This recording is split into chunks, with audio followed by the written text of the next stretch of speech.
जी नमस्कार। स्वागत है दोस्तों आप लोगों के अपने यूट्यूब चैनल हिंदी परीक्षा इसके पर। तो दोस्तों आज की इस वीडियो में हम लोग बात करेंगे क्वेश्चन नंबर 6 की एमएचडी 13 की, ठीक है? प्रश्न है, फ्रांसीसी उपन्यास की पृष्ठभूमि को स्पष्ट करते हुए उसके प्रारंभिक रूप पर प्रकाश डालिए। मतलब फ्रांस का जो उपन्यास था, ठीक है? उपन्यास हर देश में हुआ है, बना है, लिखा गया है, ठीक है? तो फ्रांसीसी जो उपन्यास थी उसकी पृष्ठभूमि को स्पष्ट करेंगे, उसके प्रारंभिक रूप पर प्रकाश डालेंगे कि आखिर शुरुआत में फ्रांस का उपन्यास जो था वो कैसा था। तो देखिए, सबसे पहले भूमिका लिखेंगे। तो फ्रांसीसी उपन्यास का जो इतिहास है वो यूरोपीय औपन्यासिक परंपरा का विकास से गहराई से जुड़ा हुआ है। मतलब फ्रांस का जो उपन्यास है वो यूरोप के उपन्यास की जो परंपरा है उससे जुड़ा हुआ है। यह वह समय था जब यूरोप में सामाजिक, वैचारिक और राजनीतिक परिवर्तन तीव्र गति से घटित हो रहा था। मतलब ये एक ऐसा समय था जब यूरोप में, मतलब यूरोप के साथ जुड़ा हुआ है, तो फ्रांस का उपन्यास यूरोप के साथ जुड़ा हुआ है। तो यूरोप में क्या हो रहा था, सामाजिक, वैचारिक और राजनीतिक जो परिवर्तन थे वो बहुत ही तीव्र गति से हो रहे थे। तो 18वीं सदी के फ्रांस में राजशाही की जड़ें गहरी थी। अब 18वीं सदी में क्या हो रहा था, फ्रांस में जो राजशाही था, ठीक है, उसकी जड़ बहुत मजबूत थी। तो समाज वर्गों में विभाजित था। उस वहाँ का भी समाज जो था वो ऊंच नीच जो वर्ग होते हैं समाज में, उसमें विभाजित था। और जन सामान्य जो थी, मतलब जो साधारण जनता थी, वो निरक्षरता के अंधकार में जी रहा था। मतलब जो साधारण जनता थी वो अक्षर तक नहीं पहचानती थी। तो इस युग में साहित्य का उद्देश्य समाज सुधार नहीं बल्कि मनोरंजन था। देखिए, जब लोग पढ़े लिखे नहीं थे तो जो साहित्य लिखा गया, मतलब जिन लोगों ने लिखा वो तो पढ़े लिखे थे, लेकिन जब साहित्य लिखा गया तो बाकी जो लोग, जो जन सामान्य, जो निरक्षर थे, उनके लिए केवल मनोरंजन का काम था। किंतु जैसे जैसे तर्कशीलता बढ़ी, धीरे धीरे वैज्ञानिक चेतना आई और सामाजिक यथार्थ का विकास हुआ, वैसे वैसे साहित्य भी जीवन की सच्चाइयों की ओर मुड़ा और उपन्यास एक गंभीर और चिंतनशील विधा के रूप में उभरने लगा। जैसे जैसे सारी चीजें परिवर्तन हुई तो उपन्यास ने भी एक चिंतनशील विधा के रूप में अपना रूप ले लिया। तो इसके मुख्य तो उत्तर को हम लोग कुछ इस प्रकार देखेंगे कि 18वीं सदी, एक मिनट, थोड़ा रुकिए। 18वीं सदी की सामाजिक सांस्कृतिक पृष्ठभूमि, जिसमें फ्रांस में क्या होता है कि 18वीं सदी तक समाज में अशिक्षा फैला हुआ था, रूढ़िवादिता का बोलबाला था, ठीक है? तो शिक्षित वर्ग बहुत सीमित था। उस समय के जो शिक्षित वर्ग थे बहुत कम लोग थे। तो जो मुख्यतः मनोरंजन के लिए साहित्य पढ़ता था, जो भी व्यक्ति था वो मनोरंजन के लिए साहित्य पढ़ता था। जैसे प्रेम कथाएं, रहस्यमय किस्से और काल्पनिक रोमांच उस युग के पाठकों के प्रिय विषय थे। उस समय में जो पाठक थे उनके लिए कौन सा प्रिय विषय था? प्रेम कथा पढ़ना उन्हें अच्छा लगता था, रहस्यमय चीजें देखना, किस्से कहानियों को सुनना, काल्पनिक रोमांस देखना उन्हें सॉरी काल्पनिक जो रोमांच देखने को मिलता था वो उस युग का प्रिय विषय था। क्योंकि लोग तो अनपढ़ थे, उनको तो अच्छे से ज्ञात नहीं था कि सारी चीजों के बारे में, इसलिए तर्कशीलता नहीं थी, बुद्धिमत्ता इतनी नहीं थी। इसलिए प्रारंभिक फ्रांसीसी जो उपन्यास में उसमें कल्पना और रहस्य का अत्यधिक प्रभाव देखने को मिलता है। दूसरा है साहित्य के मनोरंजनात्मक स्वरूप का वर्चस्व। देखो, उस समय साहित्य को जीवन का दर्पण नहीं बल्कि मनोरंजन का साधन माना जाता था। आज के साहित्य को, या फिर आज हम लोग साहित्य को जीवन का दर्पण मानते हैं, आईना मानते हैं, लेकिन उस समय केवल मनोरंजन था, ठीक है? बस एंटरटेनमेंट लोग करते थे साहित्य से। तो पाठक अपने परिवेश की कठिनाइयों से बचने के लिए कल्पना लोक में शरण लेते थे। जो भी पाठक थे उनके आसपास जो कठिनाई होती थी उनसे बचने के लिए कल्पना लोक में चले जाते थे। मतलब कल्पना इमेजिन करने लगते थे कि ऐसा होता तो ऐसा होगा, वैसा होता तो वैसा होता, ठीक है? तो इन प्रेमाख्यानों में ना तो सामाजिक चेतना थी और न ही यथार्थ का कोई गहरा बोध था। ये जो प्रेमाख्यान लिखे गए, न इसमें कोई चेतना था और ना ही कोई सच्चाई लिखी गई थी उस समय की समाज की, ठीक है? बस एंटरटेनमेंट करना काम था और कुछ नहीं। फिर भी अब हम लोग बात करेंगे तीसरे नंबर की, व्यंग्य और सामाजिक असंगतियों की पहचान के बारे में। तो फिर भी इस दौर में नाटक जो थे, नाटक विधा के भीतर व्यंग्य का प्रवेश हुआ। धीरे धीरे जब नाटक लिखा गया तो उसमें व्यंग्य आया। व्यंग्य का मतलब हो गया अच्छी बातों को टेढ़े अंदाज में कहना, ठीक है? तो प्रसिद्ध नाटककार मोलियर ने, अब मोलियर वहाँ के नाटककार हैं, याद रखना आप लोग, मोलियर ने अपने नाटकों में समाज की विसंगतियों और नैतिक आडंबरों पर तीखे प्रहार किए। अब ये मोलियर जो हैं प्रसिद्ध नाटककार हैं और इन्होंने ही नाटक में तीखे आडंबरों पर मतलब सॉरी नैतिक आडंबरों पर तीखे प्रहार किए। इससे क्या हुआ कि फ्रांसीसी साहित्य में आलोचनात्मक दृष्टि का बीजारोपण हुआ, मतलब बीज को रोपने का काम इन्होंने कर दिया कि व्यंग तरीके से बोलने का काम इन्होंने शुरू कर दिया, जो आगे चलकर उपन्यास विधा में रूपांतरित हो गया, जो आगे चलकर ये उपन्यास की विधा में भी आने लगा। उसके बाद है गद्य लेखन की झुकाव, गद्य लेखन की ओर झुकाव हुआ। गद्य लेखन यहाँ पे कहानी नहीं है, गद्य की बात हो गई।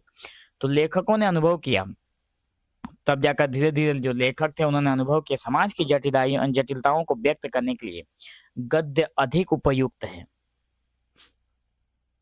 तब सबने ये सोचा कि समाज की जो जटिलताएं हैं, समाज में जो परेशानियां हैं, उनको बताने के लिए गद्य लिखना बहुत जरूरी है, मतलब चैप्टर्स लिखने बहुत जरूरी है। तो इस सोच ने उपन्यास विधा की ओर झुकाव पैदा किया। अब कल्पना के स्थान पर यथार्थ की बात होने लगी और गद्य में सामाजिक प्रश्नों पर विमर्श शुरू हुआ। तब जाकर सबका मतलब उपन्यास लिखने की ओर जब झुकाव बढ़ा गद्य लिखने की ओर, तो धीरे धीरे जब गद्य लिखा जाएगा तो उसमें क्या लिखा जाएगा, धीरे धीरे समाज में जो दिक्कतें हो रही थी उसके ऊपर उठाए गए प्रश्नों पर बातचीत करना शुरू हुआ और लिखना स्टार्ट हो गया। ठीक है, उसके बाद है वोल्टेयर की उदय और तर्कशील चेतना। तो देखिए जब ये सारी चीजें हो गई तो 18वीं सदी में वोल्टेयर, जो कि 1713 में जन्मे और 1784 में इनका मृत्यु हुआ था, तो 1713 में आगमन हुआ 18वीं सदी में। ठीक है, वोल्टेयर का, जिन्होंने फ्रांसीसी उपन्यास को वैचारिक और दार्शनिक आधार प्रदान किया। ये लोग फ्रांस के रहने वाले व्यक्ति हैं, इसलिए इनका नाम उन्हीं के जैसा है। ठीक है, यहाँ पे अब कुछ भी चेंज नहीं हो सकता। तो जिन्होंने फ्रांसीसी उपन्यास को वैचारिक और दार्शनिक पर आधार इन्होंने प्रदान कर दिया, उनका उपन्यास जो था कांदीद। ठीक है, वोल्टेयर का जो उपन्यास है उसका नाम है कांदीद। समाज के दोषों पर तीखा व्यंग करता है और तर्कशीलता को आगे बढ़ाता है। जो समाज में जो दोष चल रहे थे उसके ऊपर तीखा व्यंग करता है। तो वोल्टेयर ने उपन्यास को मात्र मनोरंजन नहीं माना, बल्कि चिंतन और समाज संशोधन का माध्यम बना दिया, बल्कि चिंतन करना और समाज की संशोधन का माध्यम बनाया। ठीक है, अब बात करेंगे हम लोग छठे नंबर की प्रारंभिक कथाकार और उनके योगदान। प्रारंभिक कौन कौन कथाकार हुए हैं और उनके क्या योगदान है फ्रांसीसी उपन्यास को आगे पहुंचाने की। ठीक है, तो बोलते हैं से पहले मेडमरी ला फेरत। ठीक है, मेडमरी ला फेरत जो है व्यक्ति हैं, इन्होंने मतलब बोलते हैं से पहले की हैं ये, इन्होंने द प्रिंसेस ऑफ क्लैप्स 1678 में जैसा उपन्यास लिखा। ठीक है, उस उपन्यास का नाम क्या है, द प्रिंसेस ऑफ क्लैप्स, जो फ्रांस की प्रथम मनोवैज्ञानिक कथा मानी जाती है। ये फ्रांस की प्रथम मनोवैज्ञानिक कथा है, द प्रिंसेस ऑफ क्लैप्स, ध्यान रखना आप लोग। इस युग में विद्रोह डेनिस मतलब विद्रोह ने जैकब्स द फैटलिस्ट लिखा। ठीक है, इस युग में विद्रोह मतलब सॉरी विद्रोह नहीं दिद्रो, डेनिस दिद्रो, इनका फुल नाम है डेनिस दिद्रो ने क्या लिखा, जैक्यूस द फैटलिस्ट इन्होंने लिखा, जिसमें विचार मतलब ये इनके उपन्यास का नाम है। ठीक है, इन्होंने ये उपन्यास लिखा, उसके बाद जिसमें विचारों की स्वतंत्रता और बौद्धिक संवाद प्रमुख रहे। इसमें इन्होंने क्या किया, विचारों को स्वतंत्रता दी और बौद्धिक संवाद भी प्रमुख तौर पर रखा गया इस उपन्यास में। तो इन लेखकों ने उपन्यास को सामाजिक और वैचारिक अभिव्यक्ति का रूप प्रदान कर दिया। 7वें नंबर की बात करेंगे जिसमें फ्रांस और इंग्लैंड की तुलनात्मक स्थिति है। तो हालांकि फ्रांस में उपन्यास लेखन का आरंभ हो चुका था, अभी तक हम लोगों ने जो देखा है जिसमें फ्रांस में उपन्यास लेखन का आरंभ हो चुका था, धीरे धीरे व्यंग भी आ गया था, और अब इसमें क्या शामिल किया गया था, स्वतंत्रता और बौद्धिकता का संवाद भी इसमें शामिल किया गया था। फिर भी वो इंग्लैंड की तुलना में पीछे था। फ्रांस में अगर चालू हो भी गया था उपन्यास लिखना, फिर भी इंग्लैंड से तुलना करें तो वो इंग्लैंड से बहुत पीछे था। इसका एक कारण था कि इंग्लैंड में औद्योगिक और सामाजिक परिवर्तन तेजी से हुए। इंग्लैंड में जो सामाजिक परिवर्तन और औद्योगिक मतलब इंडस्ट्रियल जो डेवलपमेंट हुए बहुत तेजी से हुए, जबकि फ्रांस में परिवर्तन की गति बहुत धीमी थी। तो वहाँ उपन्यास की सामाजिक प्रतिष्ठा अभी स्थापित नहीं हुई थी उस समय में। ठीक है, 8वें नंबर अगर बात करें तो जिसमें फ्रांसीसी क्रांति का प्रभाव 1789 में, तो सन 1789 की फ्रांसीसी क्रांति ने समाज की बुनियादें हिला दी। मतलब 1789 में फ्रांसिस में क्रांति हुई जिसमें समाज की बुनियाद को ही हिला डाला। समानता, स्वतंत्रता, बंधुत्व के विचारों ने साहित्य को एक नई दिशा दी। इसमें क्या क्या लाए गए उस समय के 1789 में जो उपन्यास लिखे गए उसमें क्या लाया गया? सबको समानता, स्वतंत्रता की बात और सबके साथ बंधुत्व की भावना को जगाया गया उपन्यास में, और इसने साहित्य को नई दिशा दे दी। उपन्यास जब अब जीवन के यथार्थ और मनुष्य की स्वाधीनता का माध्यम बनने लगा था।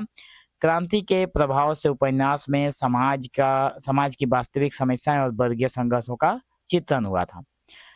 9 नंबर में अगर हम लोग बात करें तो संतधाल और यथार्थवाद का सूत्रपात। तो क्रांति के बाद जब ये संतधाल आए 1783 में, 1842 तक रहे, तो 1783 ने अपने उपन्यास the red and the black, मतलब रेड एंड द ब्लैक में फ्रांसीसी समाज की मनोवैज्ञानिक जटिलताओं को चित्रित किया। इन्होंने क्या किया? फ्रांसीसी जो क्रांति थी उसमें मनोवैज्ञानिक जटिलता को इन्होंने जगह दे दिया। वे पात्रों के व्यवहार से समाज की प्रवृत्तियों को समझाने में सफल हुए। उन्होंने क्या किया? पात्रों के जो व्यवहार थे उसके माध्यम से समाज की जो प्रवृत्ति थी वो लोगों के सामने रखने में और लोगों को समझाने में सफल हो गए। तो उनके लेखन में हास्य, प्रयोगधर्मिता और यथार्थ का भी अनुभव अद्भुत संयोजन था। 10वें नंबर अगर बिंदु की बात करें तो वाल्जाक और औपन्यासिक यथार्थ की परिपक्वता। तो आंद्रे द वाल्जाक जो कि 1799 में आए और 1850 में चले गए, तो 1799 में आए, तो इनके उपन्यासों को वास्तविक अर्थों में सामाजिक दर्पण बनाया। इन्हीं के उपन्यास थे जिनको वास्तविक अर्थ में समाज का दर्पण कहा गया। उनकी योजना मानव कॉमेडी के अंतर्गत लगभग 200 उपन्यासों को समेटने की थी। इनकी योजना क्या थी कि मानव को कॉमेडी के माध्यम से सारी चीजों को समझाना है, जिनमें फ्रांसीसी जीवन के सभी वर्गों, उपन्यासों और मूल्यों का चित्रण था। उन्होंने उपन्यास को इतिहास, समाज और व्यक्ति के अंतर संबंधों का गहन माध्यम बना दिया। इन्होंने क्या किया कि फ्रांसीसी जीवन को सभी वर्गों में, व्यवसायों में और मूल्यों का चित्रण किया। किसने? आंद्रे द वाल्जाक ने। ठीक है, तो उन्होंने उपन्यास को इतिहास, समाज और व्यक्ति के अंतर संबंधों का गहन माध्यम बना दिया। इन्होंने क्या किया? जो इतिहास था, जो समाज और व्यक्ति जो थे, ठीक है, सबका अंतर संबंध मतलब सबके साथ एक दूसरे का कनेक्शन है, इन सारी चीजों का इन्होंने माध्यम बना दिया। तो निष्कर्ष के तौर पर हम लोग यही बोलेंगे कि इस प्रकार फ्रांसीसी उपन्यास की यात्रा काल्पनिक और मनोरंजन से प्रारंभ होकर यथार्थवादी और चिंतनशील कृतियों तक पहुंची। 18वीं सदी में जहां साहित्य केवल मनोरंजन का साधन था, 19वीं सदी में ये समाज के आत्मनिरीक्षण का माध्यम बन गया। ठीक है, 18वीं शताब्दी में क्या हुआ था? ये केवल मनोरंजन का माध्यम बना हुआ था। ठीक है ना, साहित्य केवल मनोरंजन का माध्यम बना था, लेकिन 19वीं सदी में यही जो उपन्यास था वो लोगों का या फिर समाज का आत्मनिरीक्षण का माध्यम बन गया। वोल्टेयर, दिदरो, सेंतधाल और वाल्जाक जैसे रचनाकारों ने उपन्यास को फ्रांसीसी जीवन का जीवंत दस्तावेज बना दिया। परिणाम स्वरूप फ्रांसीसी उपन्यास न केवल यूरोप बल्कि विश्व साहित्य की सर्वोच्च औपन्यासिक परंपरा का प्रतीक बन गया। ठीक है, तो आज की इस वीडियो में बस इतना ही। मिलेंगे हम लोग एक नए वीडियो में, तब तक के लिए धन्यवाद।